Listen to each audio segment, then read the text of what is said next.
나를 뭘로 생각하는 거야? 혼자서는 아무것도 할 수 없는 짐덩어리로 보는 거겠지. 요양원에 가서 조용히 죽기만 기다리고 있어야 하나? 나는 아직 끝나지 않았어. 춘자의 눈가에 눈물이 맺혔습니다.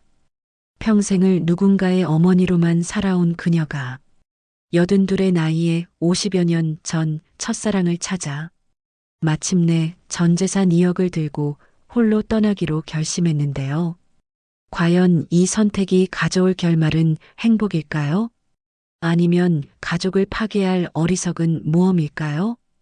이 용기 있는 도전의 끝에서 그녀가 마주하게 될 진실은 무엇일까요?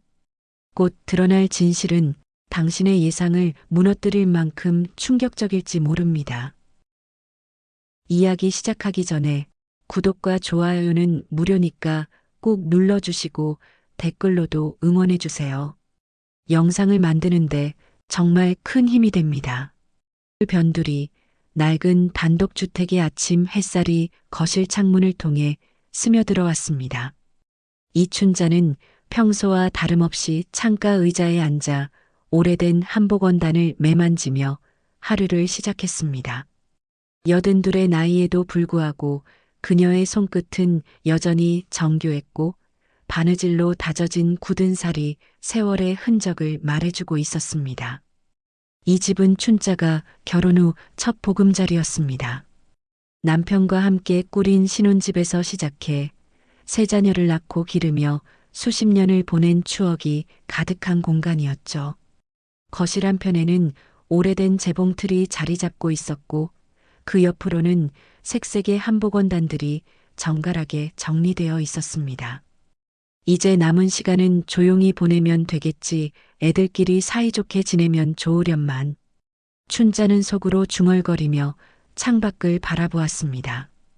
골목 너머로 보이는 아파트 단지들이 점점 높아져가는 모습을 보며 자신이 살아온 세월을 되짚어 보았습니다.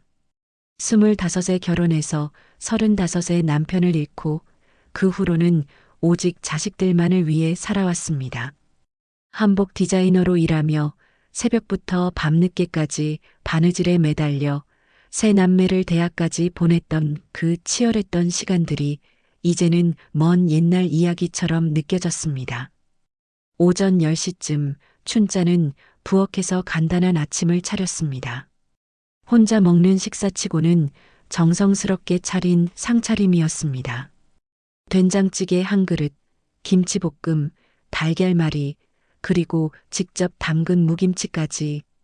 평생 남을 먹여 살려온 습관은 혼자가 되어서도 변하지 않았습니다. 요즘 선이가 자주 전화를 하네. 춘자는 혼잣말을 하며 식사를 했습니다. 큰딸 선이는 약국을 운영하는 약사로 바쁜 와중에도 어머니를 걱정하는 마음에 자주 안부 전화를 했습니다. 하지만 최근 들어서는 전화 내용이 조금씩 달라지고 있었습니다.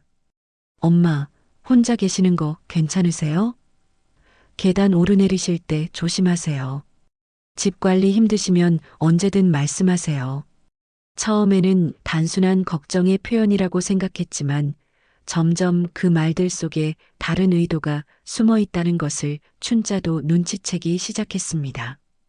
점심 무렵 작은 아들 철호에게서 전화가 걸려왔습니다. 엄마, 오늘 저녁에 누나랑 같이 밥 먹으러 갈게요. 오랜만에 가족이 모이는 거니까 맛있는 거 해놓으세요. 철호의 목소리는 평소보다 조심스러웠습니다. 부동산 투자업을 하는 그는 원래 목소리가 크고 활기찼는데 오늘은 어딘가 계획된 느낌이 들었습니다. 춘자는 오후 내내 저녁 준비에 매달렸습니다.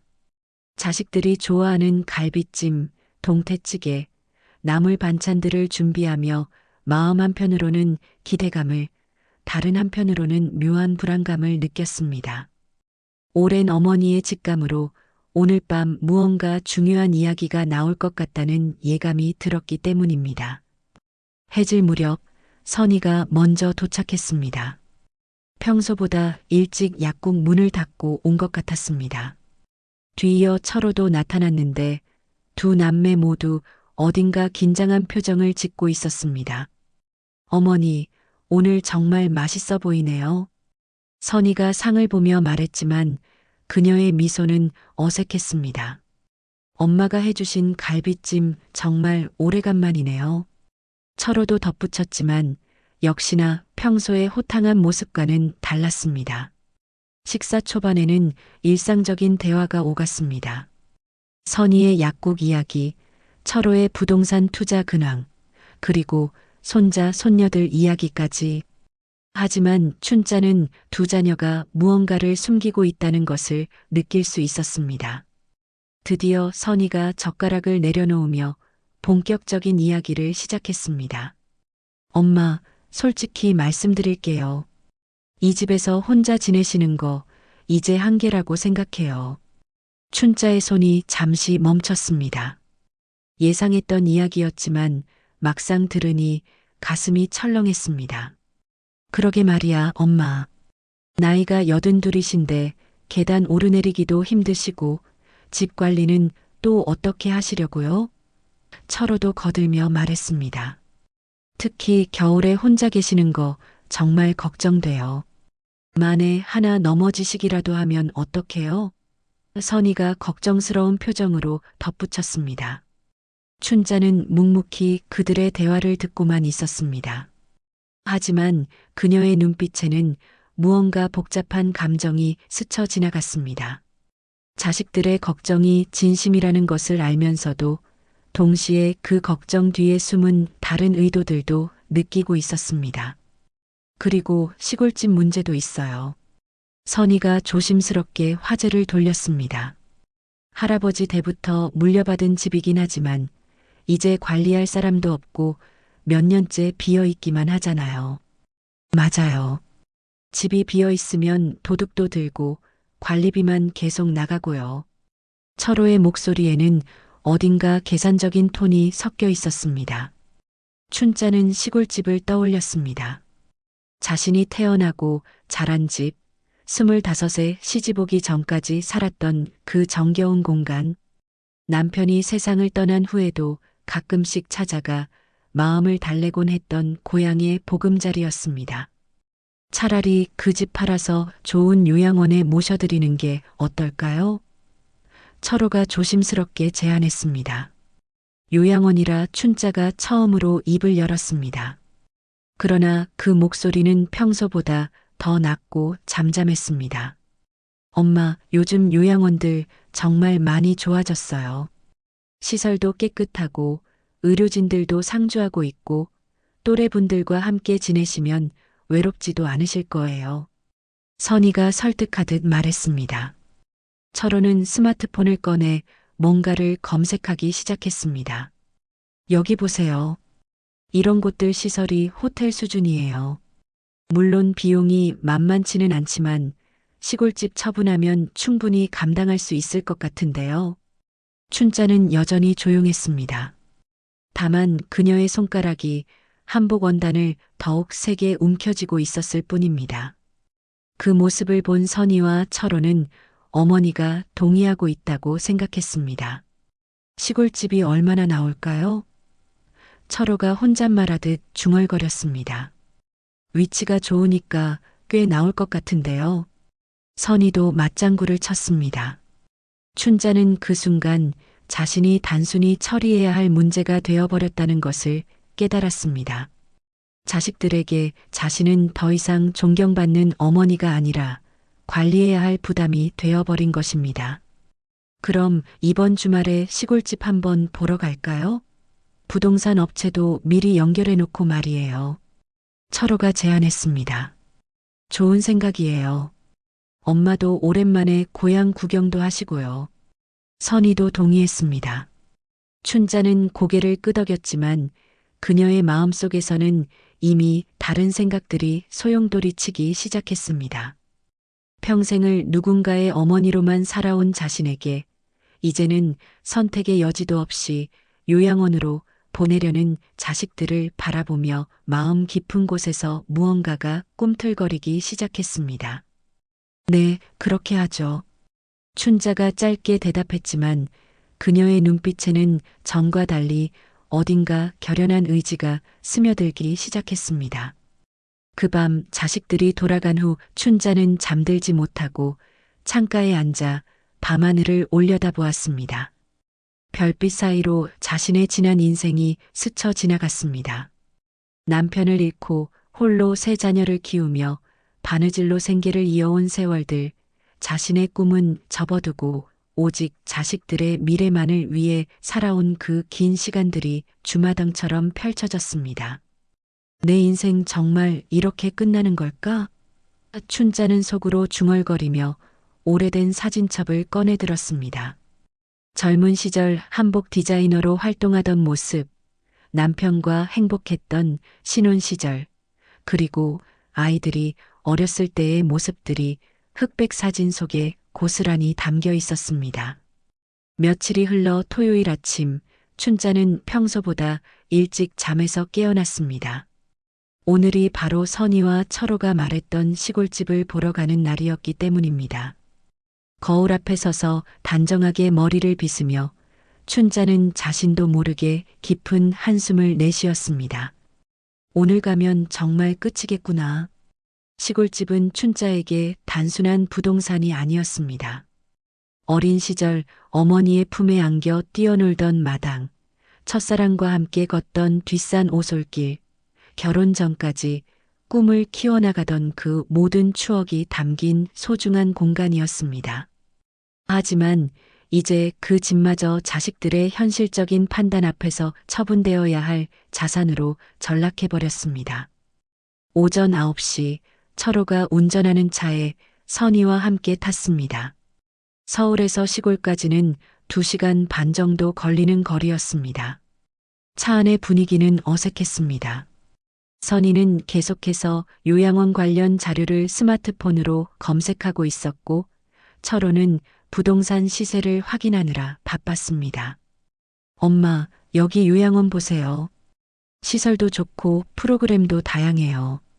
선희가 화면을 춘자에게 보여주었습니다. 춘자는 고개를 끄덕이며 화면을 보았지만 마음은 전혀 다른 곳에 있었습니다. 창밖으로 스쳐 지나가는 풍경들을 바라보며 젊은 시절의 기억들이 하나둘씩 되살아나고 있었습니다. 시골집 근처 땅값이 많이 올랐다더라고요. 철호가 운전하면서 말했습니다. 개발 예정 지역이라서 앞으로 더 오를 것 같은데 지금이 팔 때인 것 같아요. 춘자는 아무 말 하지 않았습니다. 다만 가슴속 깊은 곳에서 무언가가 조여오는 느낌을 받을 뿐이었습니다. 드디어 시골집에 도착했습니다. 몇 년간 비어있던 집은 예상보다 더 을씨년스러워 보였습니다. 대문의 페인트는 벗겨져 있었고 마당에는 잡초가 무성하게 자라 있었습니다. 하지만 춘자의 눈에는 여전히 그 집이 아름답게 보였습니다. 엄마, 정말 많이 낡았네요. 선희가 집을 둘러보며 말했습니다. 수리비만 해도 엄청날 것 같은데요. 철호도 부정적인 반응을 보였습니다. 춘자는 혼자서 집안을 둘러보기 시작했습니다. 부엌, 거실, 그리고 자신이 어린 시절 잠들던 작은 방까지 모든 것이 기억 속 그대로였지만 동시에 세월의 흔적이 역력했습니다. 오후 1시쯤 미리 연락해둔 부동산 중개업자가 도착했습니다. 중년의 남성이었는데 집을 한 바퀴 돌아본 후 철호와 선희에게 다가왔습니다. 위치가 참 좋네요. 요즘 이 동네가 핫해요. 중개업자가 말했습니다. 개발 계획도 확정되었고 교통도 좋아질 예정이라서요. 그래서 시세가 어느 정도 될까요? 철호가 직접적으로 물었습니다. 대략 2억 정도는 나올 것 같은데요.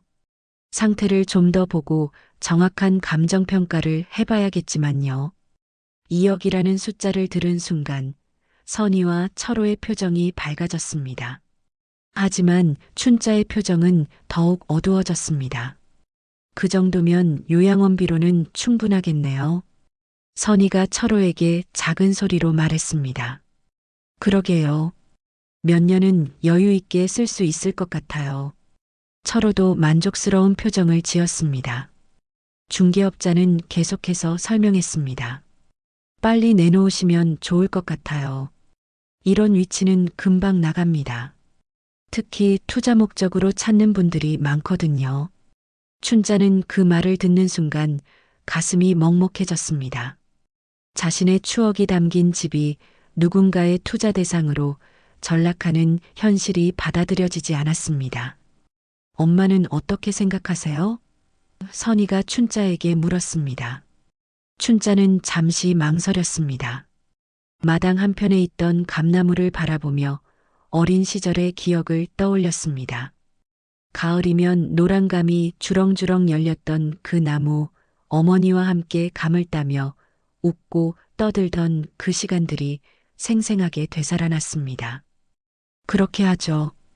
춘자가 결국 고개를 끄덕였습니다. 좋습니다. 그럼 다음 주에 정식 계약서를 준비하겠습니다. 중개업자가 기뻐했습니다. 집으로 돌아가는 길, 차 안의 분위기는 올 때와 달랐습니다. 선희와 철호는 앞으로의 계획에 대해 활발하게 이야기하고 있었습니다. 요양원은 어디로 할까요? 선희가 물었습니다. 집에서 너무 멀지 않은 곳으로 하면 좋을 것 같은데요. 철호가 답했습니다. 그리고 시설도 좋고 프로그램도 다양한 곳으로요. 춘자는 뒷좌석에서 그들의 대화를 듣고 있었지만 마음은 전혀 다른 곳에 있었습니다. 창밖으로 보이는 풍경들이 점점 멀어져 가는 것처럼 자신의 과거도 함께 사라져가는 느낌이었습니다. 집에 돌아온 후 춘자는 혼자 거실에 앉아 오래된 사진첩을 펼쳐보았습니다. 시골집에서 찍은 사진들, 가족들과 함께했던 행복한 순간들이 고스란히 담겨 있었습니다. 특히 남편과 함께 찍은 사진을 보며 눈물이 핑 돌았습니다. 여보, 우리 집을 팔아야 해요. 춘자가 사진 속 남편에게 속삭였습니다. 그 순간 춘자의 마음속에서 무언가가 움트기 시작했습니다. 지금까지는 자식들의 뜻에 순종적으로 따르려고 했지만 과연 이것이 옳은 일인지에 대한 의문이 들기 시작한 것입니다. 저녁 무렵 선희에게서 전화가 걸려왔습니다. 엄마, 오늘 수고 많으셨어요. 내일부터 요양원 알아보기 시작할게요. 그래, 알겠다. 춘자가 짧게 대답했습니다. 엄마, 걱정하지 마세요. 정말 좋은 곳으로 모실게요. 전화를 끊은 후 춘자는 깊은 생각에 잠겼습니다. 과연 자신은 정말 요양원에서 남은 생을 보내야 하는 걸까요? 아직 건강하고 정신도 맑은데 왜 다른 선택의 여지는 없는 걸까요? 그날 밤 춘자는 오랫동안 잠들지 못했습니다. 마음 한편으로는 자식들의 걱정을 이해하면서도 다른 한편으로는 자신만의 방식으로 남은 인생을 살고 싶다는 욕망이 꿈틀거리고 있었습니다. 창문을 통해 들어오는 달빛을 받으며 춘자는 자신도 모르게 중얼거렸습니다. 내 인생인데 내가 결정할 수도 있지 않을까? 그 순간부터 춘자의 마음속에서는 어떤 계획이 서서히 싹트기 시작했습니다. 아직은 막연했지만 분명한 것은 자신이 원하는 방식으로 살고 싶다는 강한 의지였습니다. 한 주가 흘러 수요일 오전, 춘자는 평소와 다름없이 아침을 차리고 있었습니다. 하지만 마음은 어느 때보다 복잡했습니다. 시골집 매매 계약이 이번 주 금요일로 확정되었고 요양원 입소 날짜도 다음 주 월요일로 정해진 상황이었기 때문입니다. 정말 빠르게 진행되는구나. 춘자는 속으로 중얼거리며 찬장에서 그릇을 꺼냈습니다. 자식들의 효율적인 처리 능력에 감탄하면서도 동시에 자신이 마치 처리해야 할 업무 중 하나가 된 것 같은 기분이 들었습니다. 오전 10시쯤 선희가 전화를 걸어왔습니다. 엄마, 요양원 견학 다녀왔어요. 시설 정말 좋더라고요. 그래. 춘자의 목소리는 힘이 없었습니다. 간병사분들도 친절하시고 프로그램도 다양해요. 서예, 원예 치료, 음악 치료까지 있다고 하더라고요. 선희는 들뜬 목소리로 요양원의 장점들을 나열했습니다. 하지만 춘자의 귀에는 그 모든 말들이 공허하게 들렸습니다. 마치 자신을 달래기 위한 위로의 말처럼 느껴졌기 때문입니다. 그리고 엄마, 짐은 많이 가져가실 필요 없어요. 필요한 건 다 구비되어 있거든요. 알겠다. 춘자가 짧게 대답했습니다. 전화를 끊은 후 춘자는 집안을 둘러보았습니다. 평생을 함께해온 소중한 물건들, 추억이 담긴 사진들, 그리고 오래된 재봉틀까지 이 모든 것들과 이별해야 한다는 현실이 점점 가까워지고 있었습니다. 그 순간 춘자의 눈에 오래된 전화번호부가 들어왔습니다. 먼지가 수북이 쌓인 낡은 수첩이었는데 호기심에 펼쳐본 순간 한 사람의 이름이 눈에 띄었습니다. 정혜성 마이너스 해남 사진관. 춘자의 심장이 갑자기 빠르게 뛰기 시작했습니다. 정혜성은 자신의 첫사랑이자 결혼 전까지 교제했던 연인이었습니다. 50여 년 전 헤어진 후 한 번도 연락하지 않았던 그 사람의 이름이 갑자기 눈앞에 나타난 것입니다. 혜성이가 아직 살아있을까? 춘자는 속으로 중얼거리며 전화번호를 자세히 들여다보았습니다. 젊은 시절 혜성은 동네에서 사진관을 운영하는 청년이었습니다. 춘자가 한복 디자이너의 꿈을 키우고 있을 때 혜성은 사진작가가 되는 것이 꿈이었습니다. 둘은 서로의 꿈을 응원하며 아름다운 사랑을 키워나갔지만 춘자의 부모님의 반대로 결국 헤어질 수밖에 없었습니다. 춘자는 떨리는 손으로 전화기를 들었습니다. 하지만 번호를 누르려는 순간 망설여졌습니다. 50여 년도 더 세월이 흘렀는데 과연 그가 자신을 기억할까요? 그리고 지금 이 상황에서 옛 연인에게 연락하는 것이 과연 옳은 일일까요? 결국 춘자는 전화기를 내려놓았습니다. 하지만 마음속에서는 계속해서 혜성에 대한 생각이 떠나지 않았습니다. 점심시간이 지나고 철호가 갑작스럽게 집에 찾아왔습니다. 평소 같으면 미리 연락을 하고 오는 그였는데 오늘은 표정이 어딘가 급해 보였습니다. 엄마, 시골집 계약 관련해서 서류 몇 개 더 필요하다고 하네요. 철호가 가방에서 서류 뭉치를 꺼내며 말했습니다. 여기 도장만 찍어주시면 됩니다. 춘자는 서류를 받아보았습니다. 복잡한 법률 용어들로 가득한 계약서였는데 정확히 무엇을 의미하는지 이해하기 어려웠습니다. 이게 다 뭐하는 서류니? 춘자가 물었습니다. 아, 그냥 매매 관련 서류들이에요. 복잡하니까 제가 다 처리할게요. 철호가 서둘러 대답했습니다. 하지만 춘자는 뭔가 이상함을 느꼈습니다. 철호의 태도가 평소와 달리 조급해 보였고 서류에 대한 설명도 모호했기 때문입니다. 잠깐, 이 부분은 뭐지? 춘자가 서류의 한 부분을 가리키며 물었습니다. 아, 그건 세금 관련 조항이에요. 철호가 당황하며 대답했습니다. 춘자는 더 자세히 보려고 했지만 철호가 서류를 가져가며 말했습니다. 엄마, 시간이 촉박해서요. 빨리 도장만 찍어주시면 안 될까요? 결국 춘자는 도장을 찍었지만 마음속에는 찜찜함이 남았습니다. 뭔가 자신이 모르는 일들이 진행되고 있다는 느낌이 들었기 때문입니다. 철호가 떠난 후 춘자는 다시 전화번호부를 꺼내들었습니다. 정혜성의 번호를 보며 깊은 생각에 잠겼습니다. 갑자기 자신의 인생을 되돌아보게 되었습니다. 25에 결혼해서 지금까지 자신은 항상 누군가의 아내, 누군가의 어머니로만 살아왔습니다.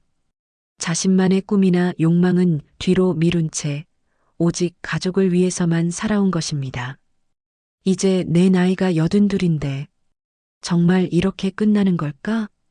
춘자는 거울 앞에 서서 자신의 모습을 바라보았습니다.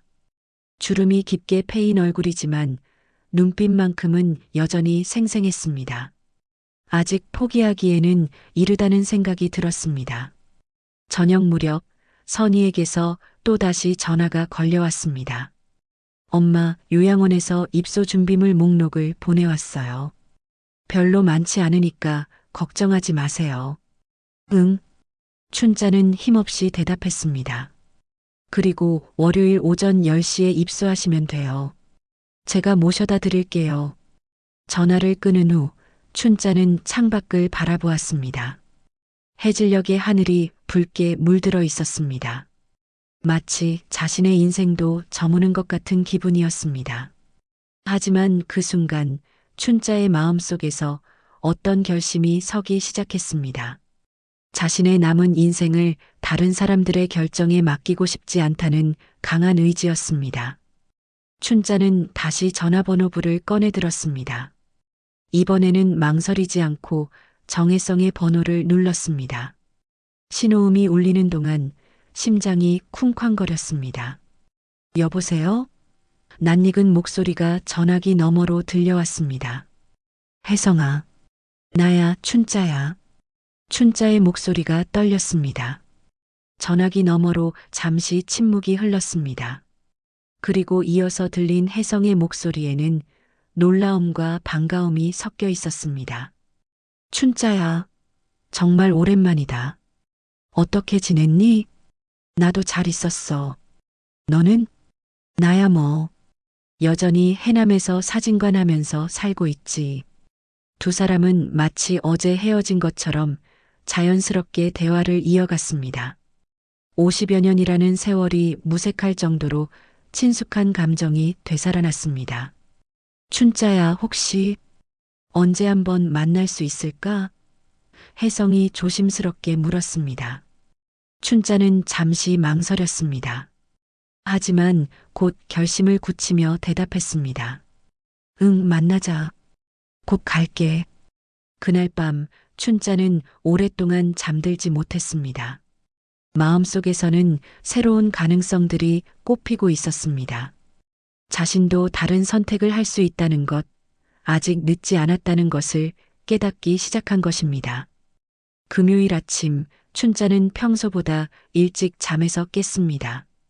오늘이 바로 시골집 매매 계약 체결일이었고 동시에 자신만의 계획을 실행에 옮기기로 결심한 날이기도 했습니다. 거울 앞에 서서 단정하게 옷을 차려입으며 춘자는 마음속으로 다짐했습니다. 오늘부터는 내 뜻대로 살아보자. 오전 9시 철호와 선희가 함께 집에 도착했습니다. 둘 다 중요한 계약을 앞둔 탓인지 평소보다 신경이 날카로워 보였습니다. 엄마, 준비되셨어요? 선희가 물었습니다. 응, 준비됐다. 춘자가 담담하게 대답했습니다. 부동산 사무소로 향하는 차 안에서 철호와 선희는 계약 후 일정에 대해 이야기했습니다. 계약 끝나면 바로 은행 가서 계좌 정리하고요. 철호가 말했습니다. 그리고 월요일 요양원 입소 준비도 마저 해야겠어요. 선희가 덧붙였습니다. 춘자는 그들의 대화를 들으며 속으로 쓴웃음을 지었습니다. 자식들은 이미 모든 것을 계획해놓고 있었지만 정작 당사자인 자신의 의견은 묻지도 않았습니다. 부동산 사무소에 도착하자 중개업자와 구매자가 이미 기다리고 있었습니다. 구매자는 중년의 사업가로 보였는데 투자 목적으로 집을 구매한다고 했습니다. 이 동네 개발 계획이 확정되면서 땅값이 계속 오르고 있어요. 좋은 투자가 될 것 같습니다. 구매자가 만족스럽게 말했습니다. 춘자는 그 말을 들으며 마음이 아팠습니다. 자신의 소중한 추억이 담긴 집이 단순한 투자 대상으로만 여겨지는 현실이 받아들여지지 않았습니다. 계약서를 검토하는 동안 춘자는 세심하게 내용을 살펴보았습니다.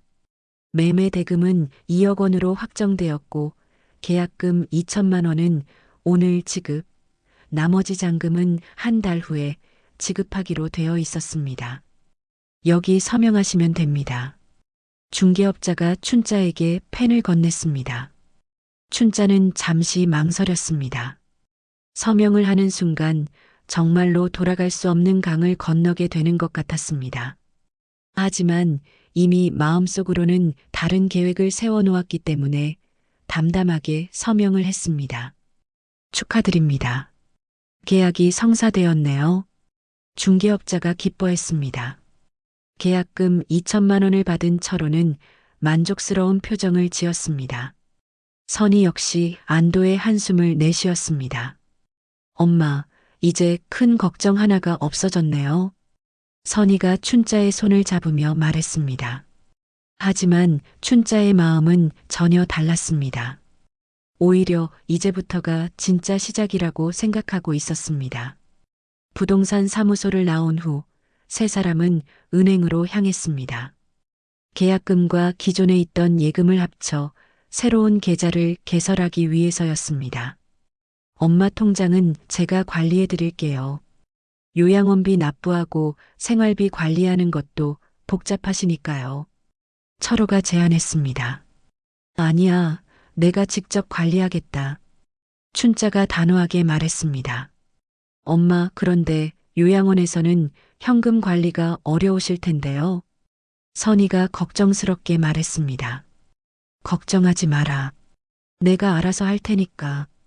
춘자의 목소리에는 평소와 다른 의지가 담겨 있었습니다. 결국 춘자는 자신 명의로 새 계좌를 개설하고 모든 돈을 그 계좌로 이체했습니다. 총 잔고는 2,200만 원이었습니다. 철호와 선희는 아쉬워했지만 강요할 수는 없었습니다. 은행 업무를 마친 후 집으로 돌아가는 길에 춘자가 말했습니다. 너희들 오늘 고생했다. 이제 집에 가서 쉬어라. 엄마는 괜찮으세요? 선희가 물었습니다. 응, 괜찮다. 좀 혼자 있고 싶어. 철호와 선희는 어머니의 심정을 이해한다며 집을 떠났습니다. 하지만 그들은 전혀 예상하지 못했습니다. 춘자가 이미 완전히 다른 계획을 세워놓았다는 것을 말입니다. 저녁이 되자 춘자는 작은 여행 가방 하나를 꺼내 필요한 물건들을 챙기기 시작했습니다. 옷가지 몇 벌, 약품, 그리고 가장 소중한 사진들을 조심스럽게 넣었습니다. 특히 남편과의 결혼 사진과 젊은 시절 혜성과 함께 찍은 사진도 빠뜨리지 않았습니다. 이제 정말 떠나는구나. 춘자는 속으로 중얼거리며 집안을 둘러보았습니다. 수십 년간 살아온 이 집과도 이별해야 하는 시간이 다가온 것입니다. 밤 9시 춘자는 정혜성에게 전화를 걸었습니다. 혜성아, 나야.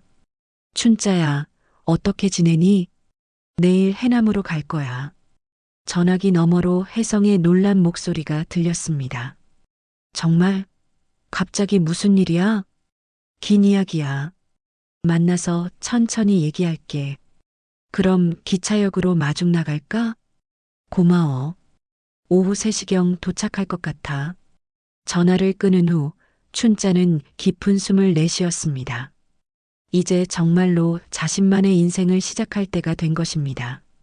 토요일 새벽 춘자는 조용히 집을 나섰습니다. 아직 해가 뜨기 전이었고 거리는 고요했습니다. 택시를 타고 서울역으로 향하면서 춘자는 창밖 풍경을 바라보았습니다. 수십 년간 살아온 이 도시와 작별 인사를 하는 기분이었습니다. 서울역에서 해남행 기차표를 끊으며 춘자는 새로운 설렘을 느꼈습니다. 82의 나이에 이런 모험을 한다는 것이 신기하면서도 가슴이 두근거렸습니다. 기차 안에서 춘자는 오래된 사진을 꺼내 보았습니다. 젊은 시절 혜성과 함께 찍은 사진이었는데 둘 다 환하게 웃고 있는 모습이었습니다. 그때는 세상이 온통 장밋빛으로 보였던 시절이었습니다. 이제라도 늦지 않았겠지? 춘자는 사진을 보며 혼잣말했습니다. 한편 서울에서는 선희가 어머니에게 안부 전화를 걸고 있었습니다. 하지만 전화벨만 계속 울릴 뿐 받는 사람이 없었습니다. 이상하네. 엄마가 왜 전화를 안 받으시지? 선희가 철호에게 전화를 걸었습니다. 아마 주무시고 계실 거야. 어제 하루 종일 피곤하셨을 텐데. 철호가 대수롭지 않게 답했습니다. 하지만 선희는 왠지 불안한 느낌을 떨칠 수 없었습니다.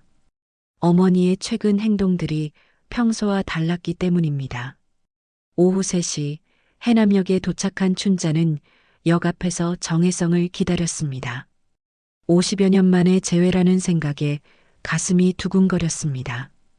곧이어 한 노인이 다가왔습니다. 머리는 희끗희끗해졌지만 여전히 인상 좋은 얼굴이었습니다. 춘자야.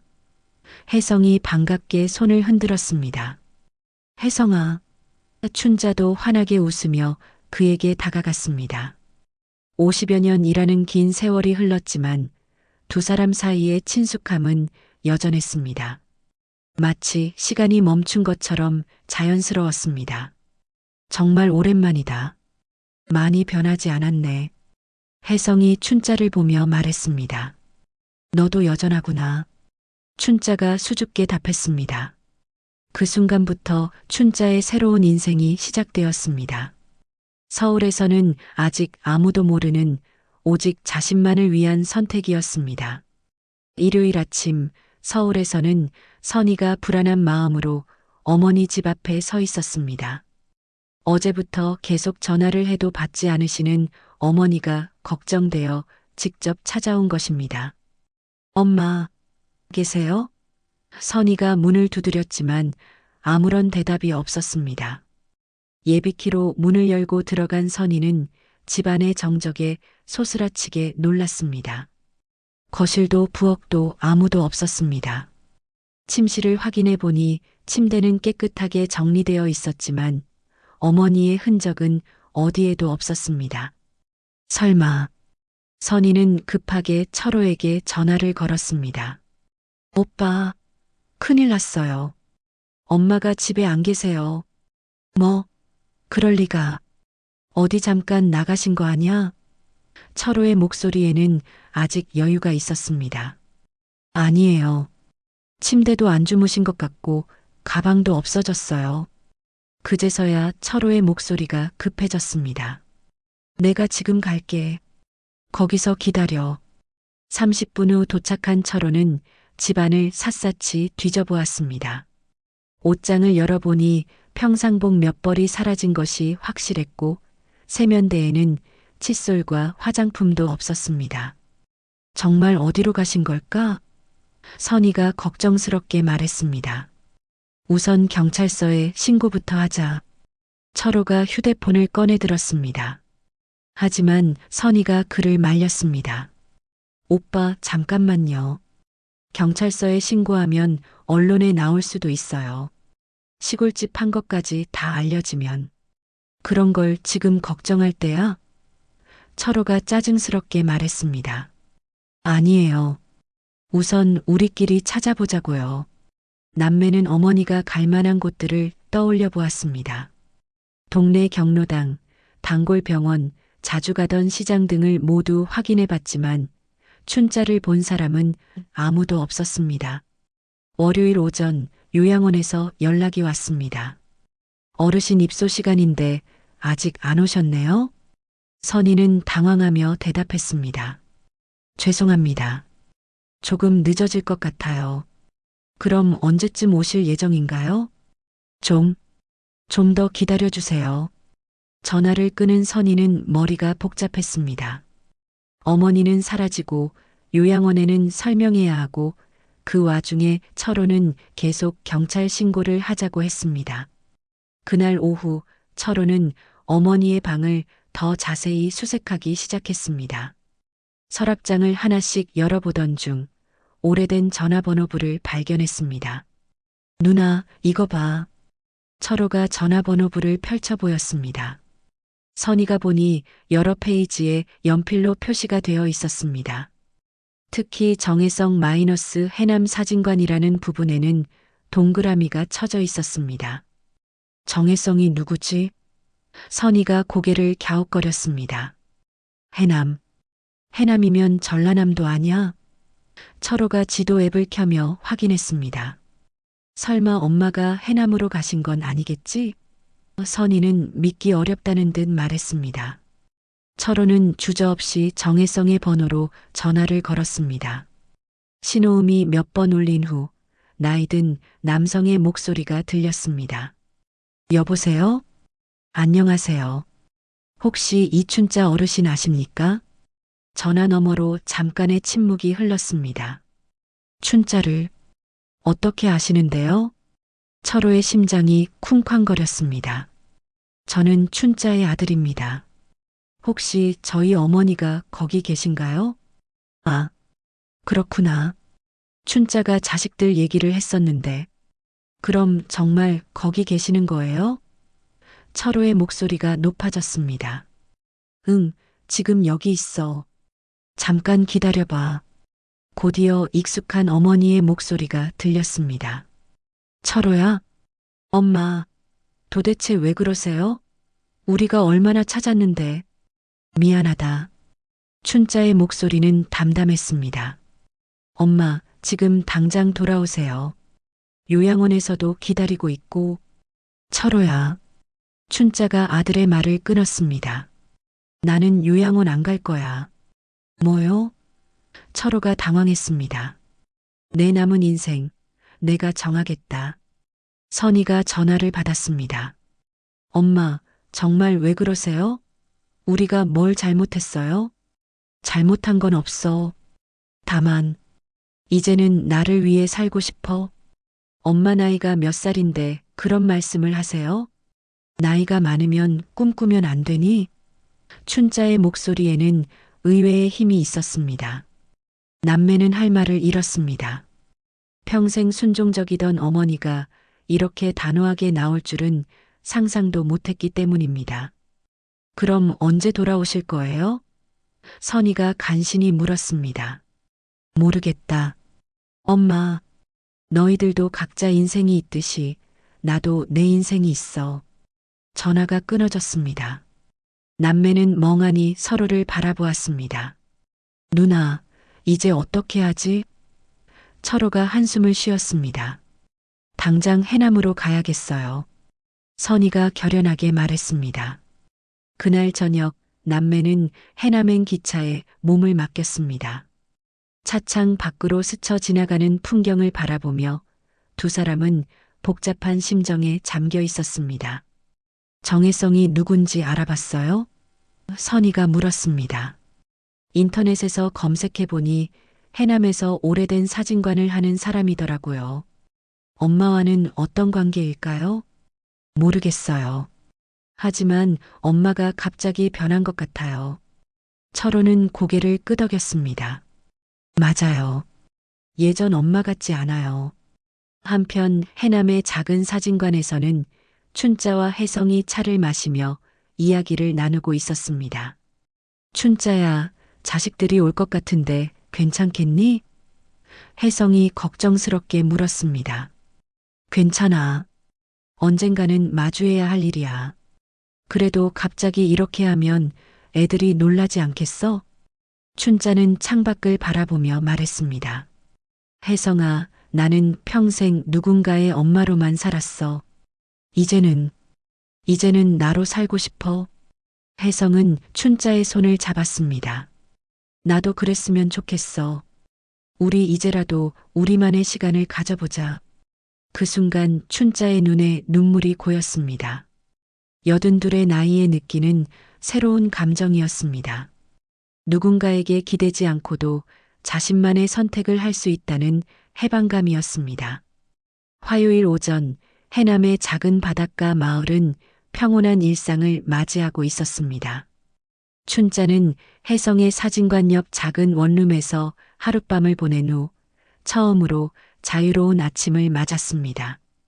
창문을 열자 바닷바람이 상쾌하게 불어왔고 갈매기들의 울음소리가 들려왔습니다. 이렇게 평화로울 수가 있구나. 춘자는 속으로 중얼거리며 깊게 숨을 들이마셨습니다. 아래층 사진관에서는 혜성이 벌써 문을 열고 하루를 시작하고 있었습니다.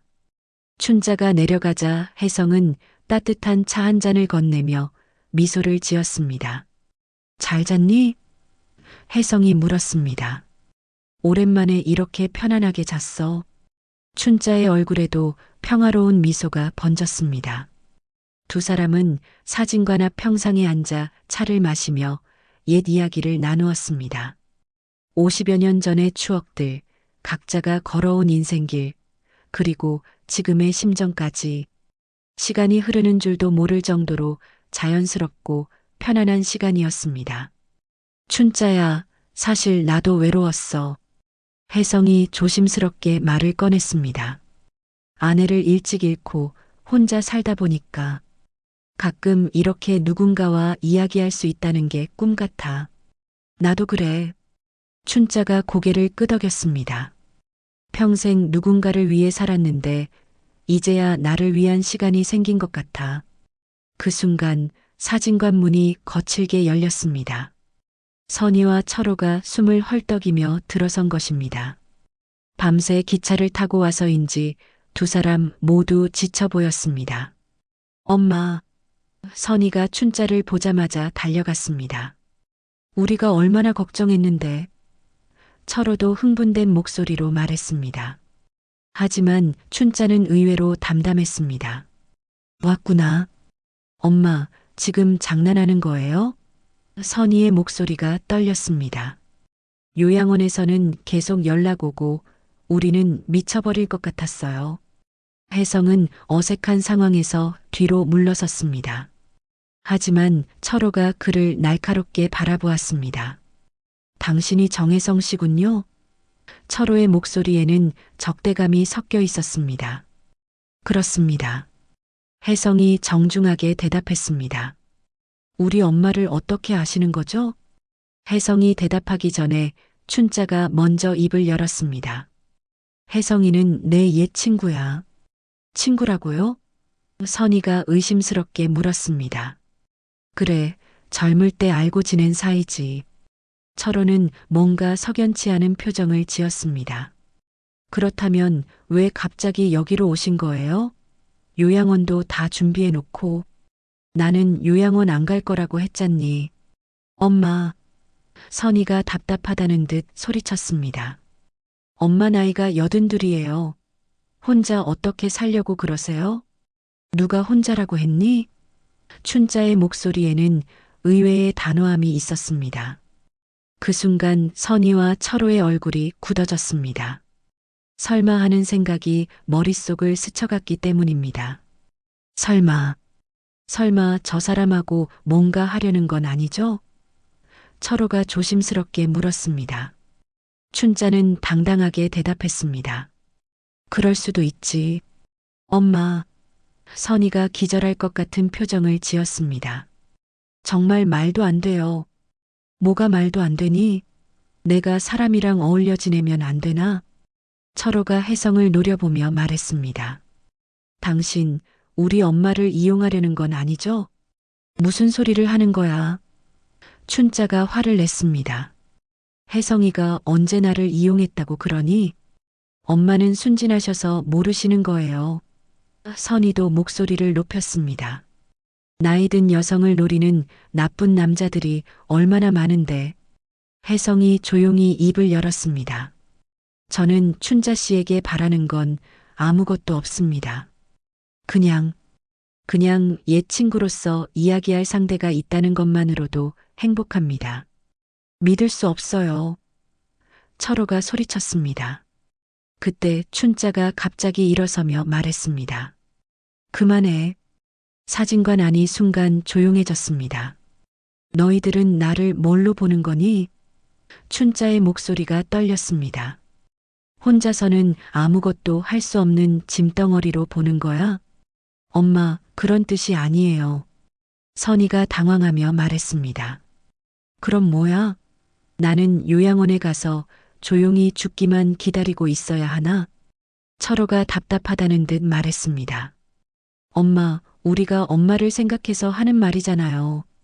생각해서? 춘자가 쓴웃음을 지었습니다. 너희가 날 생각한다면서 내 의견은 한 번도 물어보지 않았잖니.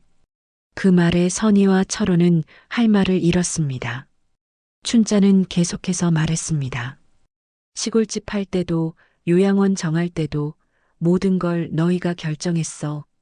나는 그냥 따라가기만 하면 되는 존재였지. 엄마, 선희의 목소리가 작아졌습니다. 나도 내 인생이 있어. 춘자의 눈에 눈물이 고였습니다.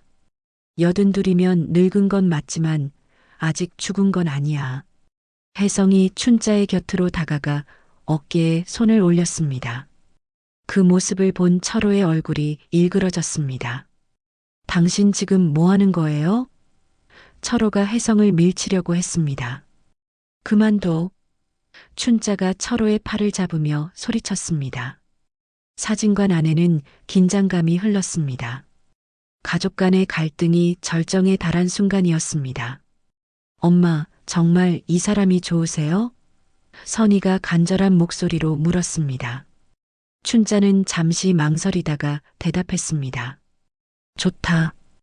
혜성이와 있으면 내가 나인 것 같아. 그 순간 선희와 철호는 충격을 받았습니다. 어머니가 이렇게 솔직하게 자신의 감정을 표현하는 것을 처음 들었기 때문입니다. 엄마가 그런 말을 하시다니. 선희가 믿을 수 없다는 표정을 지었습니다. 철호는 다른 방향으로 생각했습니다. 그럼 엄마 정말 여기서 계속 사실 생각이세요? 그렇다. 시골집 판도는 어떻게 하시려고요? 춘자가 미소를 지었습니다. 그건 내가 알아서 할 일이야. 그 순간 철호의 머릿속에서 불길한 생각이 스쳤습니다. 혹시 어머니가 그 돈을 이 남자에게 주려는 것은 아닐까요? 2억 원이라는 거액이 한순간에 사라질 수도 있다는 생각에 등골이 서늘해졌습니다. 엄마, 우리 다시 얘기해 보자고요. 선희가 애원하듯 말했습니다. 하지만 춘자의 의지는 확고했습니다. 더 이상 얘기할 건 없어. 나는 내 결정을 했고 너희도 받아들여야 해. 그날 밤 선희와 철호는 해남의 작은 여관에 투숙했습니다. 두 사람은 잠들지 못하고 어머니 문제에 대해 밤새 이야기했습니다. 오빠, 정말 어떻게 해야 할까요? 선희가 한숨을 쉬며 말했습니다. 모르겠어. 엄마가 저렇게 고집을 부리실 줄 몰랐어. 철호도 답답하다는 듯 머리를 감쌌습니다. 그 정혜성이라는 사람도 이상해요. 갑자기 나타나서 엄마를 꼬드기는 것 같고, 철호는 더 심각한 걱정을 하고 있었습니다. 누나, 생각해봐. 엄마가 지금 2억 원이나 되는 돈을 가지고 계시잖아. 그러게요. 그 돈이 걱정이에요. 만약에 저 남자가 나쁜 마음을 먹고 있다면. 철호의 목소리가 낮아졌습니다. 선희도 같은 생각을 하고 있었습니다. 어머니가 순진하게 믿고 있는 동안 정혜성이 그 돈을 노리고 있을지도 모른다는 불안감이 계속 들었습니다. 한편 사진관에서는 춘자와 혜성이 조용한 시간을 보내고 있었습니다. 춘자는 오래된 사진첩을 펼쳐놓고 젊은 시절의 추억을 되새기고 있었습니다. 혜성아, 우리 정말 젊었었구나. 춘자가 한 장의 사진을 가리키며 말했습니다. 사진 속에는 20대의 춘자와 혜성이 함께 웃고 있는 모습이 담겨 있었습니다. 둘 다 세상 모든 것이 아름다워 보이던 시절이었습니다. 그때는 시간이 무한히 있을 줄 알았는데, 혜성이 감회에 젖은 목소리로 말했습니다. 지금이라도 늦지 않았다고 생각해. 춘자가 혜성의 손을 잡았습니다. 그 순간 혜성이 진지한 표정으로 말했습니다. 춘자야, 자식들 말이 틀린 건 아니야. 우리 나이도 많고 갑자기 이런 결정을 하면 주변에서 이상하게 볼 수도 있어. 그런 걸 신경 쓰고 싶지 않아. 춘자의 목소리는 단호했습니다. 하지만 현실적으로 생각해 봐야 해. 돈 문제도 있고. 춘자가 갑자기 가방에서 통장을 꺼내며 말했습니다. 혜성아, 이거 봐. 혜성이 통장을 보고 깜짝 놀랐습니다. 이게 얼마야? 2억이 조금 넘어. 시골집 판 돈이야. 혜성은 당황하며 통장을 춘자에게 돌려주었습니다. 춘자야, 이런 큰 돈을 함부로 보여주면 안 돼. 왜? 너도 내 돈이 목적이었니? 춘자가 시험하듯 물었습니다. 무슨 소리야? 혜성이 펄쩍 뛰었습니다. 나는 돈 때문에 너를 만난 게 아니야. 춘자가 미소를 지었습니다. 알고 있어. 그냥 확인해보고 싶었을 뿐이야. 정말이지. 가끔 못된 장난을 치는구나. 혜성이 안도의 한숨을 쉬었습니다. 다음 날 아침 선희와 철호는 다시 사진관을 찾았습니다. 이번에는 좀 더 냉정하게 상황을 정리하고 싶었습니다. 엄마, 우리 진지하게 얘기해요. 선희가 의자에 앉으며 말했습니다. 나도 진지해. 춘자가 대답했습니다. 그럼 앞으로 계획이 뭐예요? 여기서 어떻게 사실 건가요? 춘자가 혜성을 바라보며 말했습니다. 혜성이와 함께 작은 한복 공방을 열려고 해. 한복 공방이요? 철호가 의외라는 표정을 지었습니다. 그래. 평생 한복을 만들어 왔으니까 이제는 내가 정말 만들고 싶은 한복을 만들어 보고 싶어. 혜성이 덧붙였습니다. 저도 사진으로 그 과정을 기록하고 싶어요. 전통 한복 만드는 과정을 사진으로 남겨서 후세에 전하는 거죠. 선희와 철호는 예상과 다른 대답에 당황했습니다. 단순히 로맨스만을 위한 것이 아니라 나름의 꿈과 계획이 있다는 것을 알게 된 것입니다. 하지만 사업이라는 게 그렇게 쉽지 않아요. 철호가 현실적으로 말했습니다. 알고 있어. 하지만 실패해도 상관없어. 내가 하고 싶은 일을 해보는 것만으로도 의미가 있어. 선희가 걱정스럽게 물었습니다. 그런데 그 돈 다 쓰시면 어떡해요? 춘자가 웃으며 대답했습니다. 다 쓸 일은 없을 거야. 그리고 설령 다 써도 후회 안 해. 엄마. 철호가 답답해했습니다. 철호야, 너희들도 각자 인생을 살고 있잖니. 실패도 하고 성공도 하면서 말이야. 그건 그렇지만 나도 마찬가지야. 이제라도 내가 하고 싶은 일을 해보고 싶어. 그때 혜성이 조심스럽게 말했습니다. 춘자 씨 자녀분들, 저를 의심하시는 마음은 이해합니다. 하지만 저는 춘자 씨의 돈에는 전혀 관심이 없어요. 그럼 뭘 원하시는 거죠? 철호가 직설적으로 물었습니다. 그냥 남은 시간을 함께 보낼 수 있는 사람이 있다는 것만으로도 감사해요. 선희가 눈물을 글썽이며 말했습니다. 엄마, 정말 우리가 싫으셔서 이러시는 거예요? 싫다는 게 아니야. 춘자가 딸의 손을 잡았습니다. 사랑해. 너희들을 정말 사랑해. 그럼 왜? 하지만 사랑한다고 해서 너희들 뜻대로만 살 수는 없어. 나도 내 인생이 있거든. 철호가 마지막으로 물었습니다. 정말 돌아오실 생각은 없으신 거예요? 춘자가 고개를 저었습니다. 미안해. 하지만 이게 내 선택이야. 선희와 철호는 더 이상 할 말이 없었습니다. 어머니의 의지가 생각보다 훨씬 강했고 단순한 충동적 결정이 아니라는 것을 깨달았기 때문입니다. 그럼 가끔 연락은 해주세요. 선희가 울먹이며 말했습니다. 물론이지. 너희들은 내 소중한 자식들이니까. 철호도 결국 포기하는 표정을 지었습니다. 엄마가 정말 행복하시다면 어쩔 수 없죠. 춘자가 두 자녀를 끌어안았습니다. 고마워.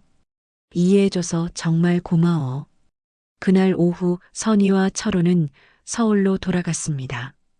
마음 한편으로는 걱정이 남아 있었지만 어머니의 결의에 찬 모습을 보고 어느 정도 인정할 수밖에 없었습니다. 기차 안에서 선희가 말했습니다. 오빠 엄마가 정말 달라 보였어요.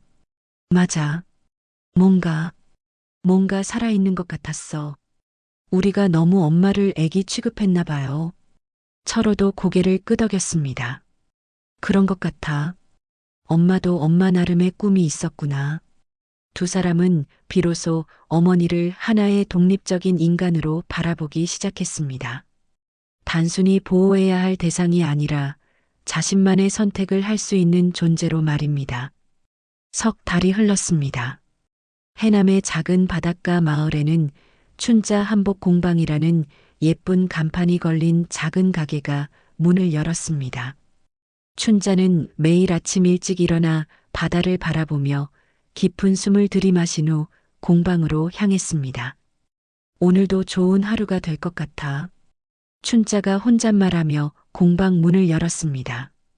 공방 안에는 색색의 한복 원단들이 정갈하게 정리되어 있었고 한쪽 벽면에는 혜성이 찍은 한복 제작 과정 사진들이 걸려 있었습니다. 전통 방식으로 한복을 만드는 춘자의 손길을 담은 흑백 사진들은 마치 예술 작품 같았습니다. 춘자야, 오늘 서울에서 손님이 온다고 했지? 혜성이 카메라를 들고 들어오며 물었습니다. 응, 젊은 신부가 전통 혼례복을 주문했어. 직접 보고 상담하러 온다더라.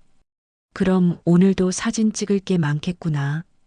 혜성이 즐거운 표정을 지었습니다. 두 사람의 일상은 평화롭고 충만했습니다. 춘자는 평생의 경험을 살려 정성스럽게 한복을 만들었고 혜성은 그 과정을 사진으로 기록했습니다. 처음에는 동네 사람들이 호기심 어린 시선으로 바라봤지만 이제는 모두 따뜻하게 받아들여주고 있었습니다. 오후 2시쯤 서울에서 온 젊은 여성이 공방을 찾아왔습니다. 26살의 예비 신부 민지였습니다. 어머니, 안녕하세요. 민지가 정중하게 인사했습니다. 어서 와요. 혼례복 상담하러 왔다고 했죠? 춘자가 따뜻하게 맞이했습니다. 민지는 춘자가 만든 한복들을 보며 감탄했습니다. 정말 아름다워요. 요즘 한복들과는 완전히 다르네요. 전통 방식으로 만든 거니까 시간은 오래 걸리지만 품질은 확실해요. 상담하는 동안 춘자의 표정은 생기가 넘쳤습니다. 자신이 정말 좋아하는 일을 하고 있다는 기쁨이 얼굴에 그대로 드러났습니다. 어머니, 실례지만 나이가 어떻게 되세요? 민지가 호기심 어린 목소리로 물었습니다. 82이에요. 정말요? 전혀 그렇게 안 보이세요. 완전 젊어 보이세요. 춘자가 웃으며 대답했습니다. 하고 싶은 일을 하니까 그런가 봐요. 그 순간 혜성이 카메라를 들고 조용히 다가와 춘자와 민지가 대화하는 모습을 담았습니다. 자연스러운 순간의 아름다움을 포착하는 것이 그의 특기였습니다. 저녁이 되어 민지가 돌아간 후 춘자와 혜성은 바닷가를 산책했습니다. 석양이 바다를 붉게 물들이는 아름다운 시간이었습니다. 춘자야, 후회하지 않니? 혜성이 조심스럽게 물었습니다. 뭘? 춘자가 반문했습니다. 서울 떠나온 것, 자식들과 멀어진 것. 춘자가 고개를 저었습니다. 전혀 후회 안 해. 오히려 이제야 진짜 내 인생을 살고 있는 것 같아. 자식들과는 연락하고 지내니? 응, 가끔 전화해. 처음에는 서먹했는데 요즘은 많이 나아졌어. 실제로 선희와 철호는 처음의 충격에서 벗어나 어머니의 선택을 받아들이고 있었습니다. 특히 춘자가 전화로 들려주는 활기찬 목소리를 들으며 오히려 안도감을 느끼고 있었습니다. 엄마 목소리가 예전보다 훨씬 밝아졌어요. 선희가 철호에게 말했습니다. 맞아. 뭔가 젊어지신 것 같기도 하고. 철호도 동의했습니다. 우리가 요양원에 모셨다면 이런 목소리를 들을 수 있었을까요? 글쎄, 아마 힘들었을 거야. 두 남매는 비로소 어머니의 선택이 옳았다는 것을 인정하기 시작했습니다. 한 달 후 춘자의 공방은 입소문을 타고 유명해지기 시작했습니다. 전통 방식으로 만든 한복의 아름다움과 82 할머니의 열정적인 이야기가 인터넷과 입소문을 통해 퍼져나갔기 때문입니다. 할머니, 인터넷에서 유명하세요. 어느 날 찾아온 젊은 고객이 신기해하며 말했습니다. 인터넷이 뭔지 잘 모르지만 많은 사람들이 찾아와 주니까 고맙죠. 춘자가 웃으며 대답했습니다. 혜성도 자신의 사진들이 주목받게 되면서 늦깎이 사진작가로 인정받기 시작했습니다. 전통 한복 제작 과정을 담은 그의 사진들은 예술성을 인정받아 지역 갤러리에서 전시회까지 열게 되었습니다. 어느 날 저녁 춘자에게 선희에게서 전화가 걸려왔습니다. 엄마, 우리 이번 주말에 놀러 갈게요. 정말? 철호도 같이? 네, 둘이 같이 갈게요. 엄마가 만든 한복도 구경하고 싶고. 춘자의 얼굴에 환한 미소가 번졌습니다. 그럼 맛있는 거 많이 준비해 놓을게. 주말 선희와 철호가 해남에 도착했습니다. 몇 달 전과는 완전히 다른 마음가짐으로 온 것입니다. 엄마, 선희가 춘자를 보자마자 달려가 안겼습니다. 정말 젊어지셨네요. 철호도 감탄하며 말했습니다. 춘자는 자식들에게 공방을 자랑스럽게 소개했습니다. 자신이 만든 한복들, 혜성이 찍은 사진들, 그리고 찾아오는 고객들의 이야기까지. 엄마, 정말 대단하세요. 선희가 진심으로 감탄했습니다. 우리가 몰랐네요. 엄마가 이런 꿈을 가지고 계셨다는 걸. 철호도 고개를 끄덕였습니다. 저녁 식사 자리에서 혜성도 함께했습니다. 이제는 가족처럼 자연스러운 분위기였습니다. 혜성 아저씨, 우리 엄마 잘 부탁드려요. 선희가 정중하게 말했습니다. 저야말로 춘자 씨 덕분에 새로운 인생을 살고 있어요. 혜성이 고마워했습니다. 그날 밤 바닷가를 산책하며 춘자는 자식들에게 말했습니다. 너희들이 이해해줘서 고마워. 엄마, 우리가 미안해요. 엄마를 너무 애기 취급했나 봐요. 선희가 사과했습니다. 아니야. 너희들도 날 걱정하는 마음이었으니까. 철호가 진지하게 말했습니다. 엄마, 앞으로는 엄마 뜻대로 사세요. 우리는 응원할게요. 춘자의 눈에 눈물이 고였습니다. 정말 고마워. 너희들이 있어서 나는 행복해. 달빛이 바다를 은빛으로 물들이는 그 밤, 춘자는 진정한 행복이 무엇인지 깨달았습니다. 나이는 숫자에 불과하고 꿈을 꾸기에 늦은 때란 없다는 것을 몸소 보여준 것입니다. 평생 엄마로만 살았는데 이제야 나로 산다. 춘자가 바다를 바라보며 속삭였습니다. 카메라는 서서히 멀어지며 해질녘 붉은 바다 위에 춘자의 실루엣을 비춥니다. 잔잔한 파도 소리와 함께 한 여인의 늦은 꿈이 아름답게 꽃피는 순간이었습니다. 오늘 이야기 마음에 와닿으셨나요? 혹시 다 들으셨다면 잘 들었습니다라는 한마디만 남겨주시면 큰 힘이 됩니다. 여러분의 하루에도 따뜻한 햇살 같은 순간들이 가득하길 바래요. 구독과 좋아요는 저에게 큰 힘이 됩니다. 다음 시간에는 더 깊고 감동적인 이야기로 찾아뵙겠습니다. 오늘도 함께 해주셔서 감사합니다.